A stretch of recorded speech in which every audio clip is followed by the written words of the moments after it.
Good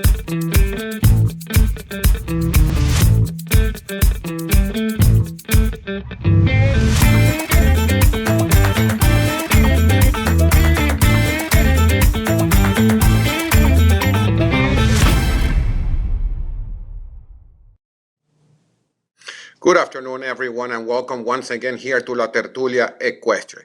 We are close to episode 41 right now. It's unbelievable. 41 different shows during this season, and hopefully many more to come.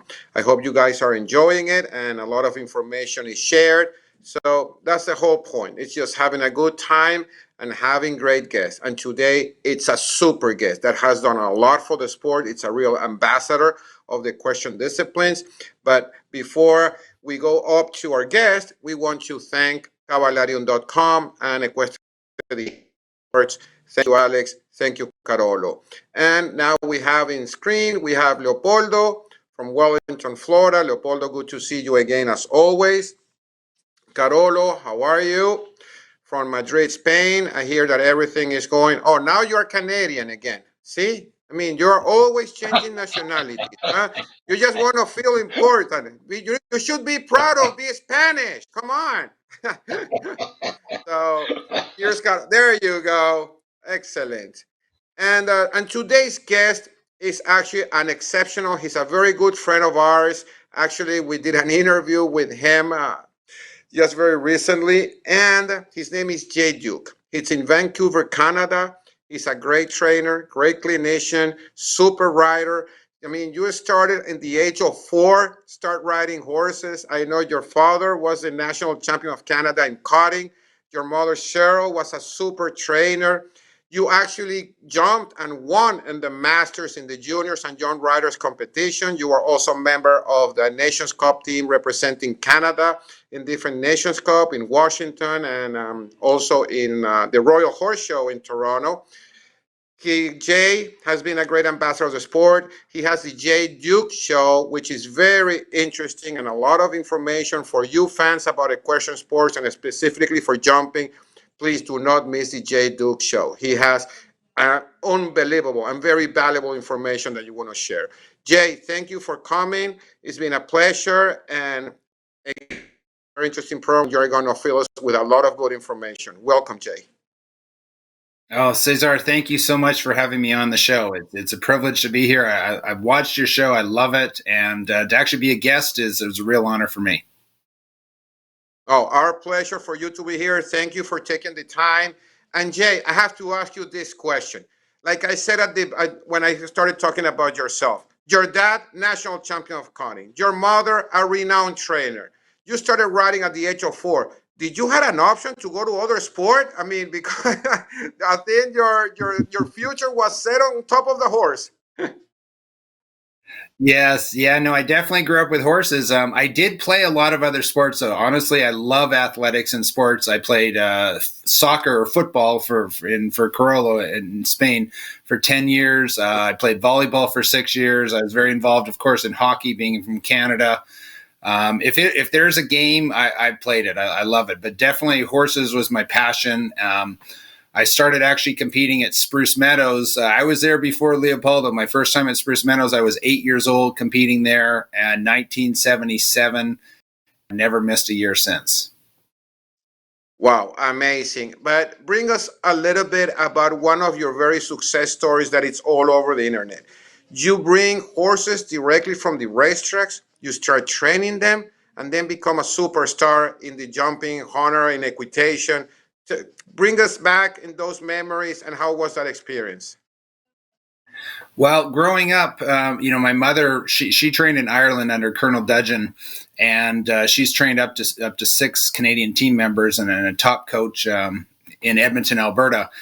We didn't have a lot of money for horses, so the only way that we could get the horses was we'd go to the racetrack and we get the ones that couldn't run, and then we'd turn them into hunters or jumpers. So we would probably work about 30 horses a year we would bring in for a trial. And of those 30, we would maybe buy 3. Sometimes we'd want to buy more, but we couldn't afford to buy more than that.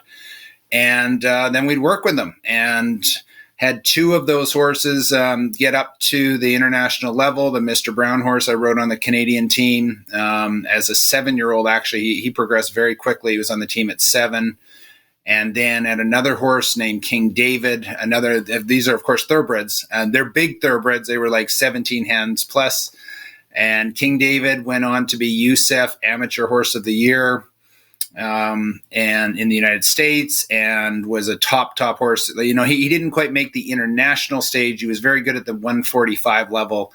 If you made the jump off, you won the class because nobody could catch him. But so that's how we worked with the horses. And then the other ones we would take and we buy them literally for $3,000. And work them for 6 months to 12 months, and we'd sell them and make money, and then we'd buy more, and that's how I went along. And then as far as my junior horses, one of them was a cast-off. We bought the horse that I took to Young Riders and won a medal on at Young Riders and was national champion on in Canada. I think we paid maybe $800 for him because he was all broken down and such. And Mark Laskin, the Canadian chef to keep, used to ride him in the Grand Prix, and the horse would stop so quickly that Mark got tired of riding him. And he just happened to like me, and I went 5 years, and the horse was fantastic. So, when you have to make do, you work really hard. I've been very lucky to have great horse people around me, and you see a jump, you get on a horse and you jump the jump. That's my philosophy, and it's worked out very well. Oh, but incredible. And congratulations for all those successes. But now I want to pick your brain a little bit, Jay. Why there's no thoroughbred in our sport right now? I mean, if you were to ride again and start all over, would you go with the thoroughbred or would you go with the warm blood, European warm bloods?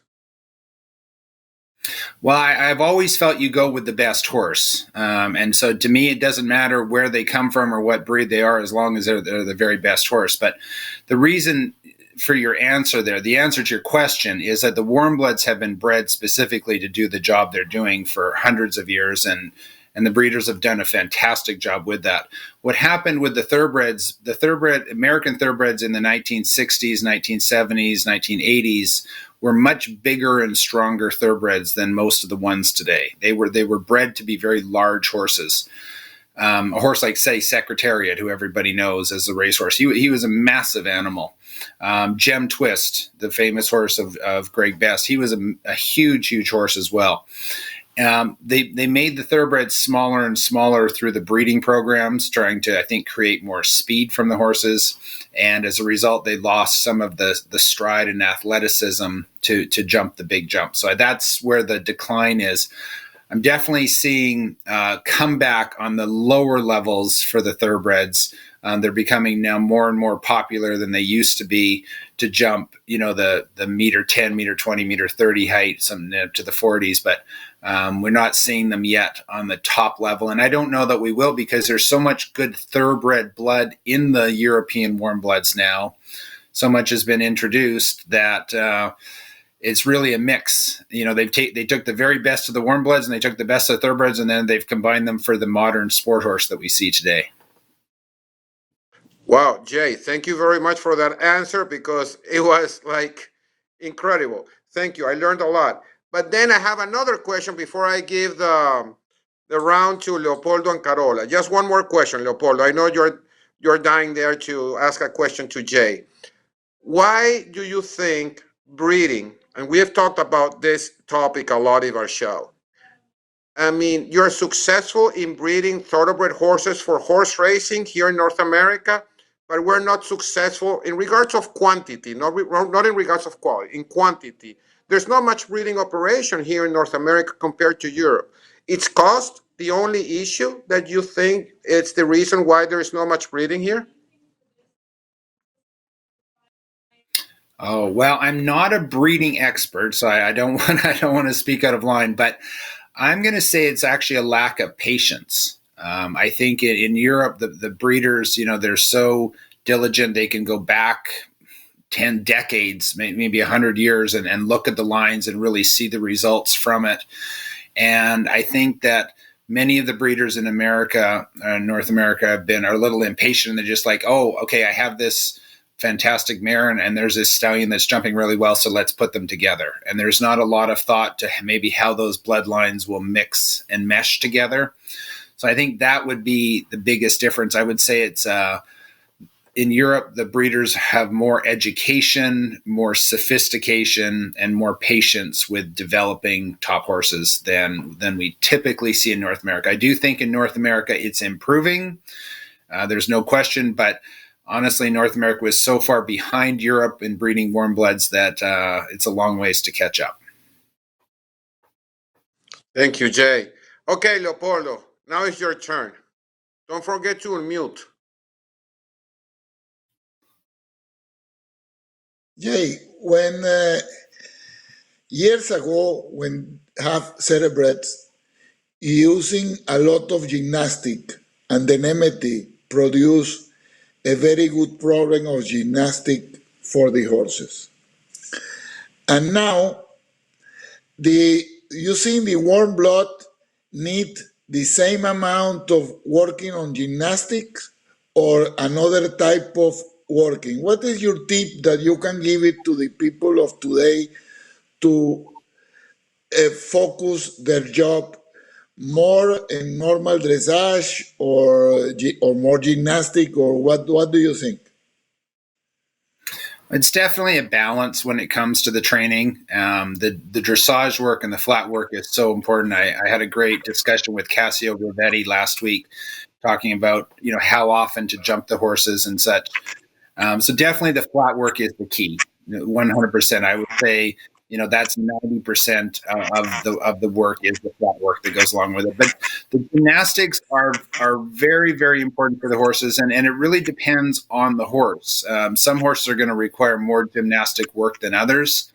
The thoroughbreds have such a great natural balance that for the most part, the gymnastics are fairly straightforward for them. I think the warm bloods, you have to create the jump a little bit more as far as the quality of the form and shape of the horse at the jump.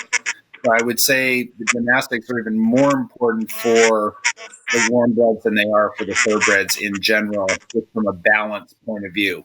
But I think gymnastics should be a part of every training program. I think that it's something you want to do. I would say on average with our young jumpers, we're doing gymnastic work when we're jumping probably 30 to 40% of the time is gymnastic work of the jumping time. Of course, 90% of it's flat work. And then of the 10% that's jumping work, about 30 to 40% of that is gymnastics.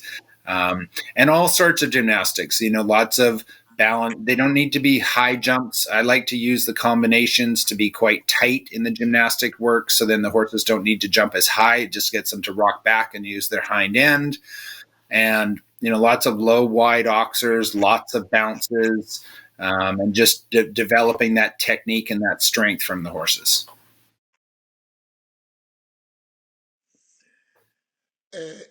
With this of the gymnastics, normally when I was a rider and I thinking, and when we buy horses, we thinking we can correct better the front legs and more difficult to correct the back legs.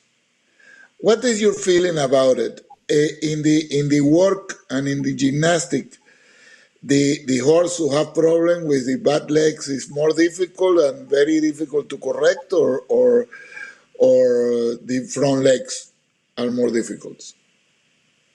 Well, no, I agree with your first statement. For sure, the front end, you can improve much more so than the hind end. Some people will say you cannot improve the hind end, and I do disagree with that. I think you can make the hind end better through proper shape, through proper musculature and proper flat work. So you can definitely improve a horse's hind end. But in general, you can probably improve their hind end about 10 to 15% from what they naturally can do. Where with the front end, I would say you can improve the front end maybe 25 to 30% better from what they naturally can do. So certainly as an assessor of young horses, then I'm always looking for that back end, because that's the one that's going to get you through the triple combinations that you like to build so big. And so we need that back end to get you through there. and then the front end that you can work on. So I'm okay with a front end that's maybe say a 7 out of 10 in form wise, but the back end to me, I'm looking for a 9 out of 10 or a 10 out of 10 in form and style. I think that's definitely the key. Jay, the J. Duke Show is a very interesting name for me. Well done. I have seen some of your programs, and I found them great. How did you start in this world? Well, it just started. We just did episode 10 the other night with these two gentlemen, with Leopoldo and César, and it started because of the coronavirus. So, I was down on the California circuit this winter showing, and we got shut down and sent home. And primarily what I do is I'm a clinician. So I do about 30 clinics around the world each year, coaching clinics. And then, of course, all of that was stopped and shut down. And so I was asked to say, hey, would you come on this show and do an interview? And I said yes. And so then they said, well, that went well. Would you like to do your own show? And I said, well, I'm not doing anything else. We can't train, we can't show. So yeah, why not start a live talk show online and see how that goes? And it's been quite a ride. It's been a lot of fun. We started with a person very well, with Guillermo Jorge, who's a great friend of mine. His wife Angela, I just love her to death. We rode together when we were in Calgary, and we've just gone from there. And it's been a lot of fun and a real adventure. And it's definitely filled the time in this slack time from not being able to horse show.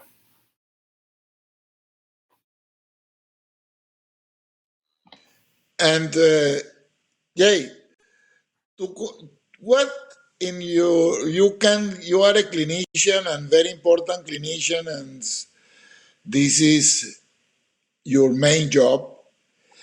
And in the clinics, how you can give it to our audience here some important tips, small tips, that do you think is important when you doing the show jumping in the low level? We don't talking about the top sport, but we are talking too much about the top sport. But I think we need to talk into the amateur and the low level too.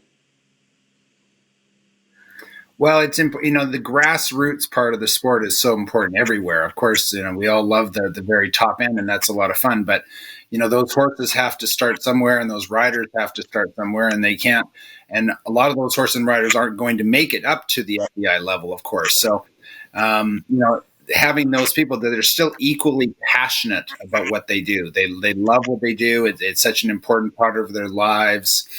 And so, providing these clinics is a great way to get information to people, because they're always so keen to learn. I have a lot of trainers and professionals that are in the clinics, so I work a lot with them, and that's very rewarding, because then again, you're giving them a positive message, which then they can pass on to their students, which is so important.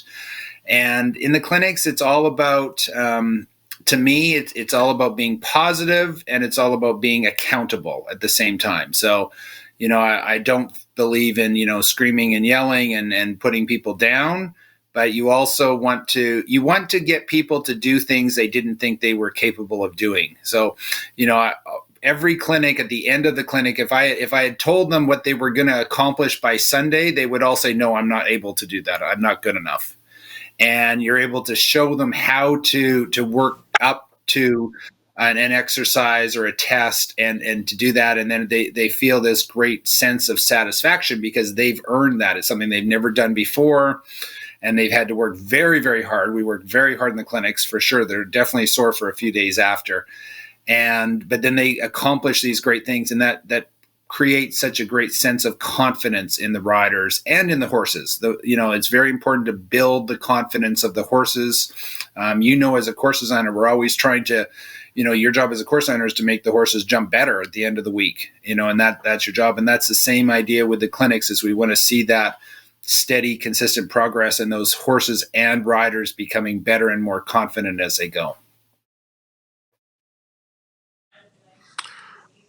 Jay, now that we're talking here about training, what is what is a hunter horse? What's equitation? I mean, I know it's very popular here in North America, but we're used to jumping. Can you give us like a little bit of a crash course of what's hunters, what they're looking for, what type of horses they use, what are the heights, and the same with equitation?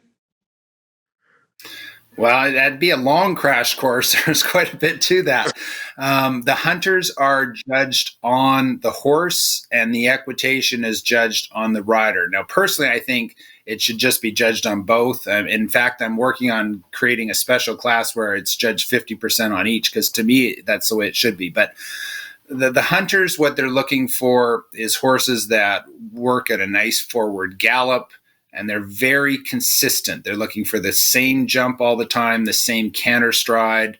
They're looking for minimal effort from the rider. It should all just be a natural thing. It is not like it used to be, where it simulated cantering across the Irish Derby field, which is how I grew up riding the hunters, and I miss those. The hunter ring at Spruce Meadows, we would have a Liverpool, we had a bank, we had a dry ditch, all in the hunter ring. And the worst part of it was, Leopoldo, you probably know this, we had a wooden sculpture of a mountain sheep and a wooden sculpture of a bear. And they would put it on either side of the step jump, and we would have to get our horses to canter through these wooden. I mean, you learned how to kick pretty hard.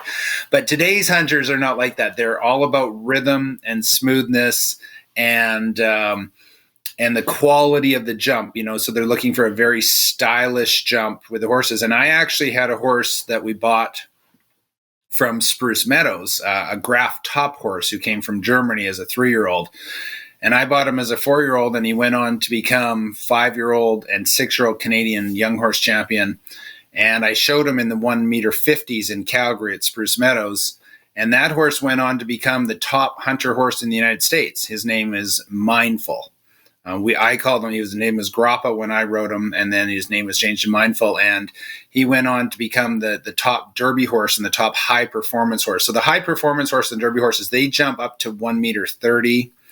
That used to be 1.40 meters, but now it's 1.20 to 1.30. So that's the top level of the hunters that we're looking for. And then they start at a very low height. You can literally start at 50 centimeters. And there is that aspect of it. So it's its own industry, all on its own. Most hunter trainers don't go to the jumper ring, and vice versa.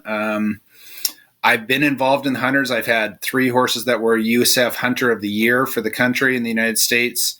But personally, I much prefer the jumper ring. It's a lot more fun. It's a lot more exciting for sure, huh? Yeah, no question. It's a lot more Jay, exciting. Yes, go ahead.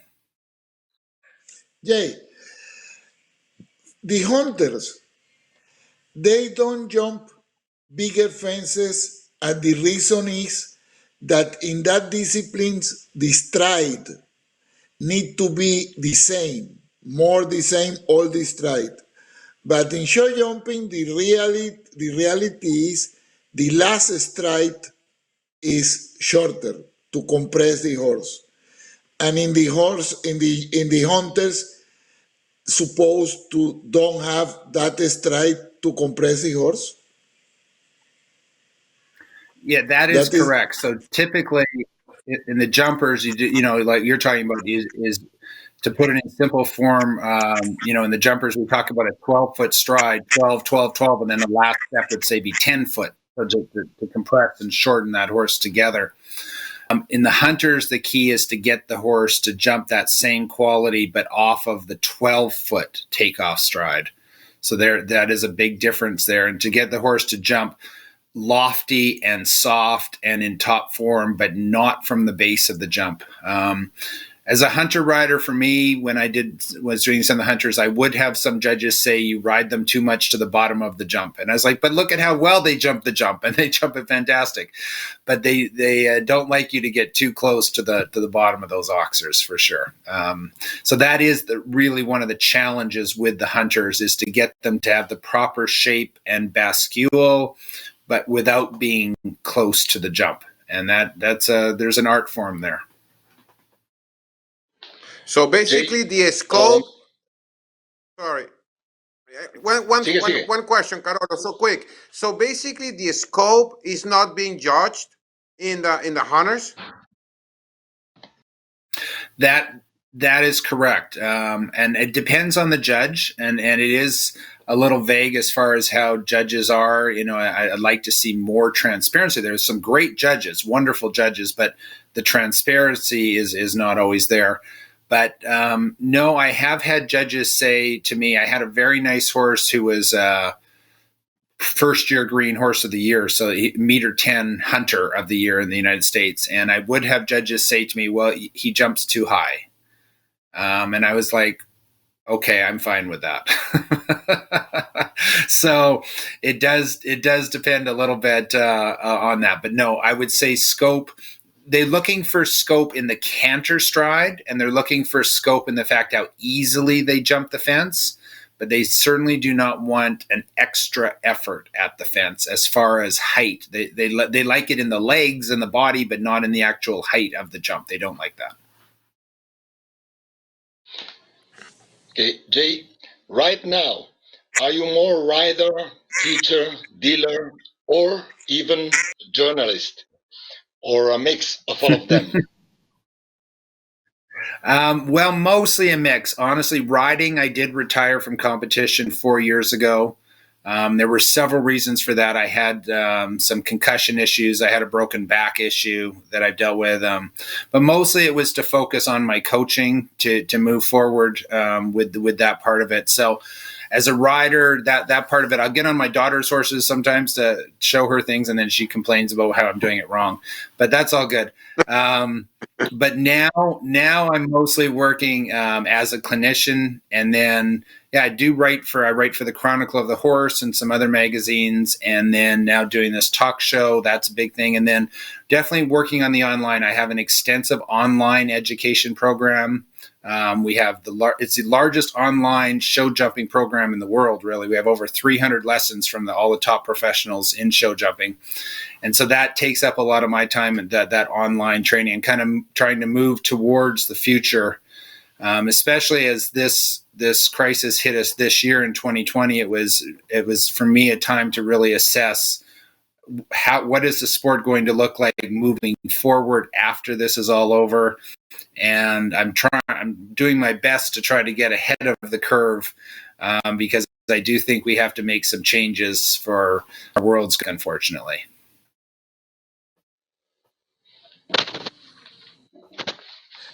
Jay, to you touching today the equitation in North America, who is coming more in judging the rider than the horse. This is the truth. But you think in the equitation today they need more power on the horses and more compaction and more dynamic on the horses, but they try to make the horses so smooth, like being more similar than the hunters, that the equitation go very far from the jumpers. And this today make hurt a little bit the quality of the riding in the people to come in from the equitation sometimes, that they are too passive. What do you think about it?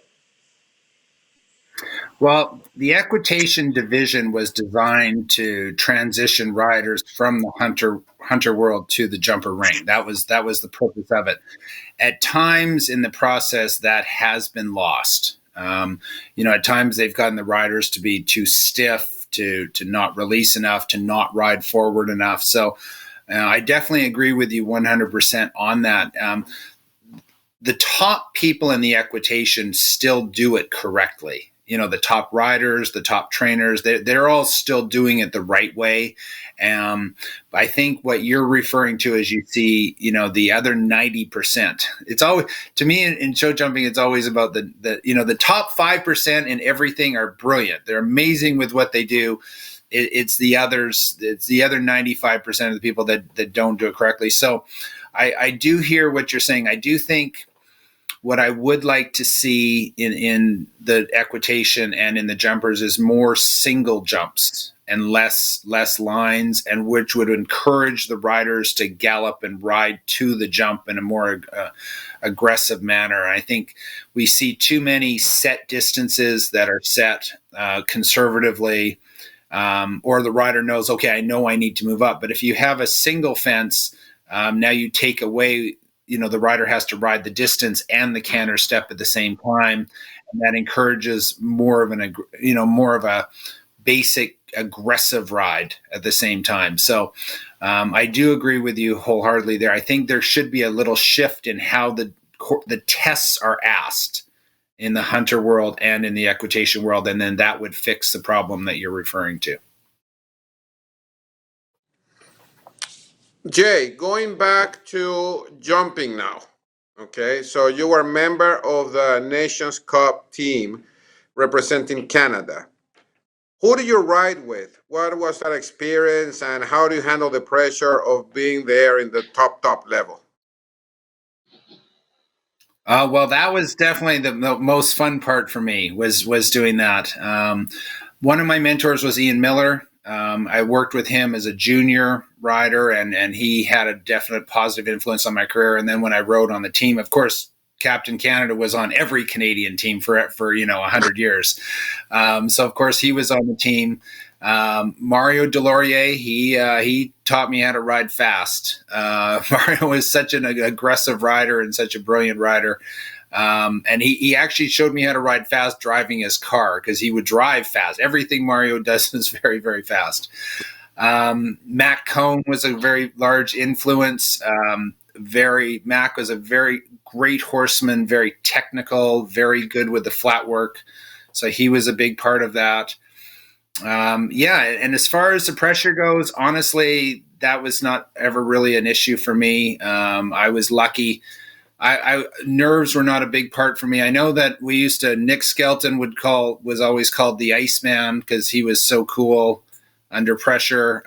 I was slush man because I was cool under pressure, but I wasn't as good as Nick Skelton. So I was slush. But I never worried about the pressure of riding on the team. To me, it was, that was just a lot of fun. And then, I was lucky to ride in New York and Toronto and Washington. And then, unfortunately, I missed out on Atlanta. I was that year, I was in the top 20 in the world rankings. I was number 1 in Canada. And then I had a severe injury to my horse at Spruce Meadows. And we missed out on going to Atlanta and doing that job. But it was still a pretty good run. Well, I'm sorry for that, but having the pleasure to ride with all those great athletes, and it's amazing. So I really understand what's the feeling. Jay, tell me something. How did Leopoldo and César behave in your program? Were they good ambassadors of the Tertulia Equestre? Oh, absolutely. No, they were wonderful guests. It was such a fun show to have the two of them on. And it was interesting for me because, before I started this project, I had never interviewed multiple people before. I had interviewed single people for my articles that I write, but I'd never interviewed multiple people. And the first time I did that, I loved it. I was like, oh, this is great, because then you can have, different conversations going at the same time, and they can add and stuff. And they even had a slight disagreement, which I know is not shocking to you, Carolo, but they had a little disagreement, and I loved that. It was great theater, and it was super, super entertaining, and it's been a great experience to get our, and Leopoldo and we go back. I don't know how long we go back, 30 years, maybe a long time we go back.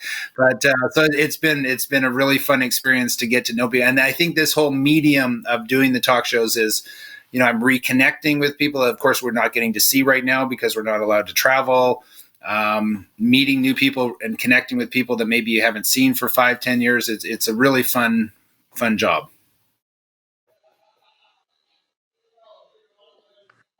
Leo. Jay, I like to talk to you about part of training and when you helping people, what do you think about the persons have a sports psychologist and the influence on the sports psychologist in the athletes? Do you recommend it that the people have the athletes have a sports psychologist? I think that's an individual situation. Certainly the coach is part of that job, to have that. And, certainly anything that can improve your performance and improve your ride is a good thing. I think for some people it would be a positive, could help them with anxiety, could help them with nerves, could help them with focus. For other people, I think it could be a negative. Some people just naturally kind of have their way of doing things, and you don't want to mess with that system either. So I think it's one of those things that you would treat as an individual basis for people. I think you want to, and I know as a coach for myself, especially you go into a clinic and you have 20 new riders every weekend, and right away you've got to figure out, okay, who do you need to push, and who do you need to be nice to, and who do you need to be, firm with, and who do you need to give very detailed instructions, and who do you need to just kind of let them ride a little bit. So that's all part of, I think as a coach, to me, I'm always trying to read that, and I'm helping people consistently with how to perform to their very best, whether it be at home or at the show. Sometimes people will have very serious anxiety or nerves, and then I will recommend that they see a sports psychologist to help them to get through that. So I guess I'm a little bit old school because I had to figure it all out, on myself and stuff as an athlete. But I think it's okay. It's good to seek help as well. I think you always want to be open to that.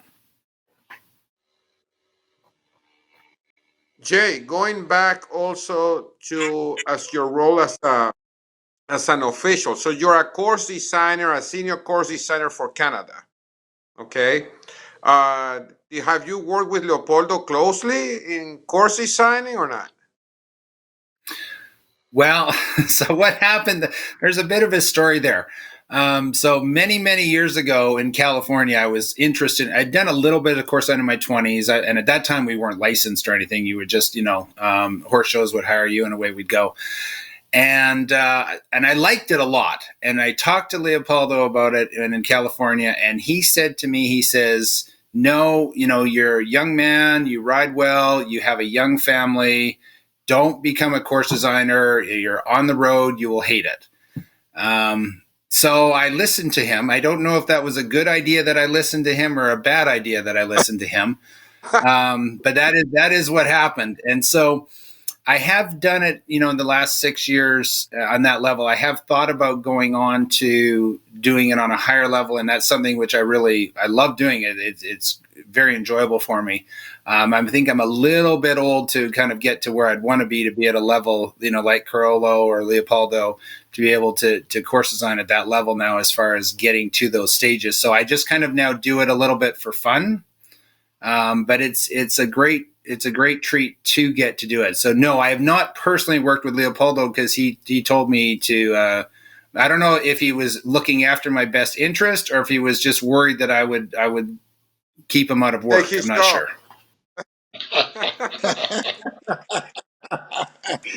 The reality, yeah, is that I always, to the good riders, tell it's better that you continue in your career of good riders.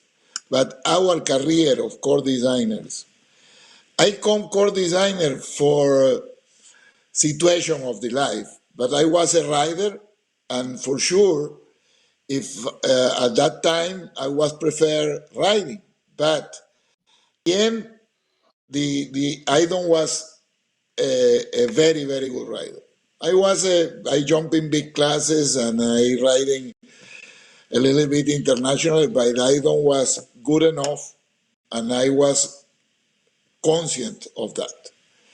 And I see you, and you was a rider with a lot of possibility. And every time I see a rider with a lot of possibility, my heart told me, you need to continue as a rider, but you are of the sport. Core designers, I think we are important, and I enjoy a lot core designing, but this coming to me with the time. For this reason, I tell you, not that you don't come in and make a competition to us, but I try to promote more people is possible to core designing. But and in my life, I teaching a lot of people of core designing, but who have a quality to being a good rider, I always recommend it is got to be a good rider. That this is, and after you have chance to become a good core designer. This is the reality. Yeah, absolutely. Jay, And what does Eric Lamaze mean to the Canadian equestrian community? Oh, that's a very good question. Eric is obviously an amazing story. He's definitely had his ups and downs. He certainly is the superstar of the sport in Canada at this time. He stands, head and shoulders above anyone else when it comes to recognition, and what he's accomplished is amazing. What does he mean to the community? He's definitely an inspiration to people. He hasn't captured the community, say, in the way that Ian Miller did with Big Ben. That was, Ian had his way with the media and stuff, which Eric is a much quieter guy. And he's a great ambassador for the sport, but he hasn't quite captured the Eric, I suppose, the average fan. Ian, everybody knew the name Ian Miller and Big Ben in Canada. Even people that did not know horses, they know Big Ben. He just was that sort of icon. And I was lucky. The 1 year I was riding on the team was the Big Ben retirement tour. So we'd go there, and the crowds and the lineups were huge. And he still is known today. Eric Lamaze and Hickstead, an amazing story, especially the Hickstead story. Eric didn't even really like Hickstead as a young horse and kept trying to get rid of him, but no one would take him. And then look what he turned into, such an incredible animal and partnership. So Eric is certainly an aspiring figure, but the other time he's also not in Canada very often. He's not based in Canada, and he doesn't do a lot of media. So there is a little bit of detachment for him and the average equestrian. In my opinion, Eric is a type of rider that improve a lot the horses. When he had the ability to make horses in a short period of time to jumping better and better and better. And he have a style very aggressive to defenses. What I really believe, he don't have problems on the time allowed, and he on the modern sport, I think Eric is an icon, but he can do the best for the horse in the modern sport. Even he can do, but he jumping a lot of derbies years ago. I remember when he riding Rio Grande and these horses, he jumping and Cagney, he jumping big derbies too. But now he's more specialized to the high, top, and quality horses and don't go to the side. What do you think of this in the Eric riding? Well, as far as a talented rider, Eric is as talented a person as ever stepped a foot on a horse. He can get the best, as you said, he can get the best out of any horse. If you put him on a meter 20 horse, you're probably never going to see that horse jump a better meter 20 jump. He has amazing talent, and he's such a gifted rider. Such a hard worker, and he has done a wonderful job of really, as you said, focusing on what his goals are, and that is to focus on those international games and to be, obviously he was number one in the world, and I think for an extended period of time he was number one in the world, and he's such a specialist as a rider, but at the same time, Eric Lamaze can get on a hunter, and he can outride most of the top hunter riders in North America. He's just that sort of a talent and that sort of a feel with the horses. He can be very aggressive. He can be very smooth. He can be very fast. He can be a little cautious. It doesn't matter how you need to ride. He can get it done with any horse. And but he also has a certain style of horse. He really likes that French style of horse. And he's been excellent with those horses because he is a great eye for top talent. And just when it comes to talent and ability, and when you say an icon, absolutely, we did a poll one time on social media as far as like who is the top rider ever in the history of show jumping, and he did not win, but he did garner a lot of votes, and deservedly so. And going in that same subject, so we have Captain Canada, Ian Miller, we have Eric, and both are icons not only in Canada, but also in our sport worldwide. Who's the younger idol, the younger icon in the making in Canada right now?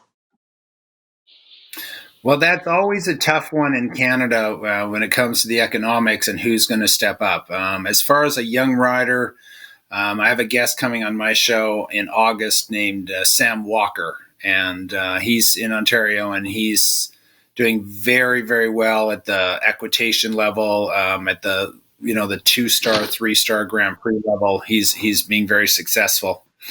So he's certainly a name that stands out. Canada is struggling a little bit, I think, in that sense, as far as producing top international riders. I don't think there's a good enough program here to do that. About 5 years ago, there were several young riders that were coming along and progressing very well. Kara Chad, and she's a big name in the sport. People like that, but unfortunately, Kara's kind of progressed. But some of the other riders that were stepping up in the levels and competing well at the 3-star level just weren't really able to take that step to the next level. And I think, unfortunately, the program here is you're a little bit left on your own. I'd like to see some more help for the young riders. To the development program of the riders in the country, I think, is not solid. Okay. Jay, one question. Have you earned some money with the Jay Duke show?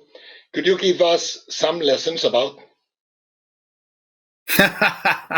Well, not much yet. I am very lucky. I have Farm Vet on as a sponsor. So Farm Vet is a wonderful company, pharmaceutical company in the United States, and they have great products there. And so they've been super. They've been with me pretty much from, I think, episode 2, and they're doing a long-term deal with me. So Farm Vet's been super. And I only limit it to 2 sponsors per show, because I don't want it to be an advertisement. Obviously we want to focus on the guests because they're the stars of the show. So most shows we have two sponsors, and we've had clothing companies, and a marketing company was on César and Leopoldo's show. And I've had Equivant.com was a website, marketplace for horses, and they've been on the show. Peter Grant, who Leopoldo knows as a great young FEI course designer, he has Pacific Equine Sport. They've been on the show. So it's just it's helping those companies get the word out about, and I make sure any company they have on my show, then I use them personally, and I know their products, and they're good people. And the show's all about getting the world of horses out to the public, which has been, somewhat lacking for sure in the industry. And it's great to see what you gentlemen are doing, because people want to know. And what I say about my show is I'm just talking to ordinary people that have done extraordinary things. That's what, to me, horse people are. And I think the more people get to see those ordinary people doing these extraordinary things, is their stories are amazing. Super. I hate to be the bad guy, Jay, here, but we're approaching the hour. So I'm going to, Leopoldo or Carolo, if you have any last question for Jay. Leo? You say that in Canada is a lack of producing riders. But Canada have a very, very good rider. Canada is a country with 30 million of inhabitants and have a very big sport. And for being not a huge country in number of inhabitants, you are a huge country in number of square meters, square kilometers, but not in a number of inhabitants. And you have a very good riders. That you have Mario Delorien, who is a super rider, Mac, who is a super rider. You have a little bit older than the juniors. You have Ben Aisling that is coming, and he's a good rider. He already been in Nation Cups, and you have a different. I think Canada have I don't know what is the secret, but that during the history you have yourself have a lot of people in the sport, a lot of riders that I forgot to name it in this show. But when you see what is the secret, you say now is a lack of I think internationally is a lack of horsemanship. The other day you talking about it. I want to you close the program to something about the horsemanship, and this happened today with the very young people. Well, yeah, there's a couple of things there. Horsemanship obviously is such an important part of it. I think in Canada, the horsemanship in general is very, very good. I think there's definitely that European influence there, and the horse care and is super. As far as the rider development, I think there's a couple reasons Canada's had so many great riders. One is Canadians in general are very humble. I think that's an important part of this sport. Canadians are generally very hardworking people, and that's obviously an essential part of the sport. And the other element is, I would say, is Spruce Meadows. As growing, I know that I rode when I was a junior. I rode with 8 kids that went on to ride on the national team, and we were all riding at Spruce Meadows, and we would just sit there and we'd watch, and we'd be like, we just knew we would be in the international ring doing that stuff one day. It wasn't a question. It was just like, well, we just aren't old enough yet. We're just got to get there. And so Spruce Meadows has had a very, very positive influence on the sport. And of course, at that time, it was a little different. We would have a juniors only show. What today is the North American Championships, that when I was young was only for juniors, no professionals, no amateurs. And so we would ride our ponies in the international ring, and we would ride our junior jumpers in the international ring, and we would have all of those experiences. So I think when you take those 3 elements together is why Canada has produced, and you're right, that the talent is amazing. And I guess I look at it as like, yes, the talent is amazing. Let's do more. I'm always wanting more. And people like Ben Aisling, I coached Ben Aisling for years when he was younger, and, such a talent. And I just see these young riders. I'm like, oh my God, there's so much we can do. And that's that competitive side of me saying, Canada has the talent to be Great Britain, has the talent to beat Germany. It's never enough as a competitor. You can always do better. Well, Jay, I don't have any words to thank you. It was super interesting. It was an honor to have you. Thank you for all the information, very valuable. And I personally learned a lot. So thank you very much, Jay. I'm sure Leopoldo and Carolo feel the same way, but I'm going to give them the opportunity to say them personally. Thank you, Jay, to coming to the program. I feel very happy that you've been here, and continue with your success in all your different hats that you have in the sport. Jay, it was a pleasure. Very, very interesting, your conversation. And I was very pleased to hear you about to speak of thoughts. Well done. Thank you so much for having me on. You guys are such big names in the sport, and I know we're not sitting in the same room, but it feels like we're sitting in the same room. We could just, be chatting and about horses all day long, and it's it's a passion of mine. It's a passion of yours, and you can see that, and it comes through in your wonderful show. And it's an honor to be here. Well, thank you very much. But I need to ask you for one more thing, Jay. Please, I'm going to forward your number to Carolo so you explain him how we're going to make some money here, because I know he's looking for that. Okay. So. You bet. I'm on it. All right. Well, thank you very much. Thank you, everyone. Please follow Jay Duke Show. It's amazing. I highly recommend it. So look for it on the browser because it's very interesting. So thank you very much. Thank you, Leopoldo. Thank you, Carolo, Ecuestre Digital, and Caballero.com. Mariela and Estefania Godoy, keep supporting us with the subtitles. So once again, please be careful. Take care of yourself. And see you next time. Bye-bye.